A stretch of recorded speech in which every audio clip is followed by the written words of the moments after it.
Gidan harka littafi na ɗaya. Domin ci gaba da samun waɗannan labaru a danna mana subscribe, a riƙa yin liking. Ta haka ne za a samu littafan a duk sanda muka ɗora.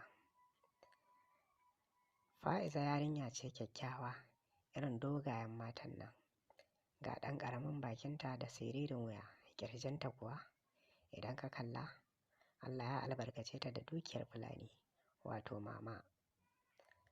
Kuma ba ta sanya musu riga, hakan ne ya sa kowane lokaci idan ta yi kwalliya ta fito sai ka ga ɗan kan ya turo, wanda yana matuƙar ɗaukar hankalin maza sosai da sosai. Sai ya kasance kuma mace ce da nan da nan za ka kunna ta ka ɗora ta a kan wutar buƙata. Kuma ita rayuwarta mai sauƙi ce, idan dai ka samu kai sa'a ka tare ta da ka kwarara mata kalamai masu daɗi a kunnenta, to shi ke nan fa za ta fara kai bori ya hau. Ta fito kamar da yadda ta saba, tana tsaye a ƙofar gida tana taunar cingam. Ta feshe jikinta da turare sai ƙamshi take yi. Kawai sai ga wani ya zo ya faka mota daidai wurin da take. Glass ya sauka, ya kalle ta ya sakar mata murmushi, ita ma ta kalle shi ta yi murmushi. Sai ta kawar da kai sai ya ce, "'Yan mata, ina da tambaya mana." Ta ce, "Allah ya sa na sani." Ta juyo tana kallonsa. Ya ce, "Ko ina gimbiyar za ta tafi?" Ta ce, "Ba ko ina za ni ba, shan iska na fito." Sai ya ce, kamar dai ni kenan, ni ma shan iskan na fito. Ina neman wuri mai ɗan natsuwa da ni'ima in je in huta. Idan ba laifi sai ki biyo ni mu je tare mana. Ta yi dariya ta ce, "Haba, haka ni kuma arhata take daga an tare ni aka ce in zo mu je sai in bi mutum mu je. Ban san ka ba, ban san komai a kanka ba, kai ma kuma haka baka san komai a kaina ba." Ya ce, "Kin san ni mana." Ta juyo ta kalle shi ta ce, "Wane irin sani ne maka?" Sai ya ce, "Kin san ni mutum ne ɗan adam kamar ke, kuma kina kallo na kin ga alamar ba zan cutar da ke ba. Hasali ma na ga abin da raina yake so shi ya sa na tsaya.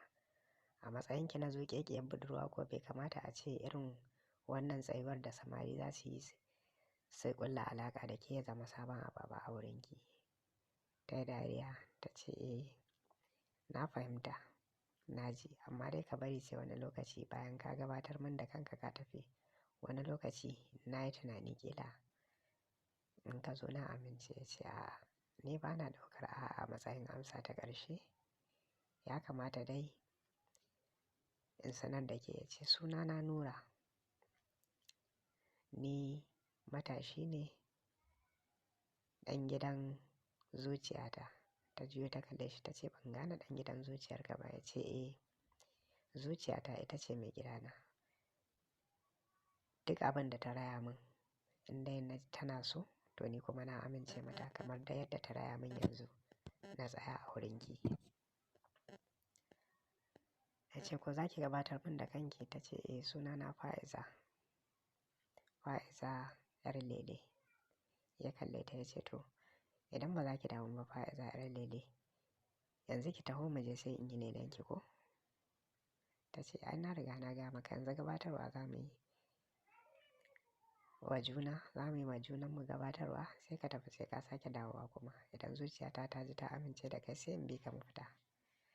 Sai ya ce, "To in haka ne kuwa mu samu wuri mu zauna a nan mana domin ba zan tafi ba sai mun saba ni da ke." Ya fito daga motar ya tsaya a gefenta ya ce, "A ina za mu zauna?" Ta ce, "A'a, kar ka tara min 'yan kallo. Shiga motar ka zan bi ka mu tafi." Suna shiga motar kuwa ya ɗaga glass.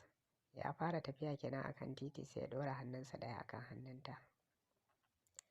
Sai ta ce masa, "Haba, kai ko ba kai hanzari ba, ai ka yi sauri mana ka bi a hankali."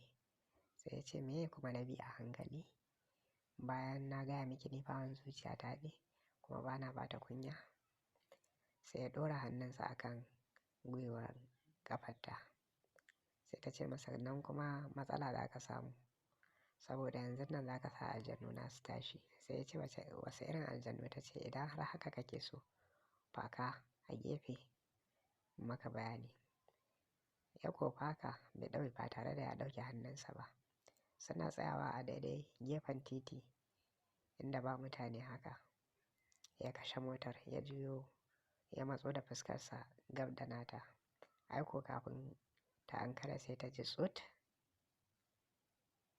ya haɗa bakinsa da nata. Ta ce kai, amma kai wani irin ƙwarin gwiwa ne da kai haka? Kafin ta sake ankara kawai sai ta ga hannunsa ya sauka mata a kan dukiyar fulaninta. Ai kuwa bata ankara ba sai ta ji kawai ya rinjaye ta. Duk lokacin da ya goge ta sai ta ji kamar wani shokin na lantarki ya shige ta. Gaba ɗaya jikinta ya yi la'asar. Ba ta da yadda za ta yi, a haka ta haƙura ta sallama masa. Ya yi wasa da ita yadda ransa yake so. Bayan ɗan lokaci da ya ɗauka yana kai kawo wurin sarrafa ta, sai ya ɗan dakata sai ya ce to yanzu na gabatar miki da kaina. Idan ba za ki damu ba zan kai ki gidan hutawa na sai mu ƙarasa buga wasan a can. Bata ce masa komai ba ta kawar da kai. Hakan ya nuna masa cewa ta amince kenan. Ai ko bai yi wata ba. Ya ja motarsa bai tsaya ko ina ba sai ƙofar gida.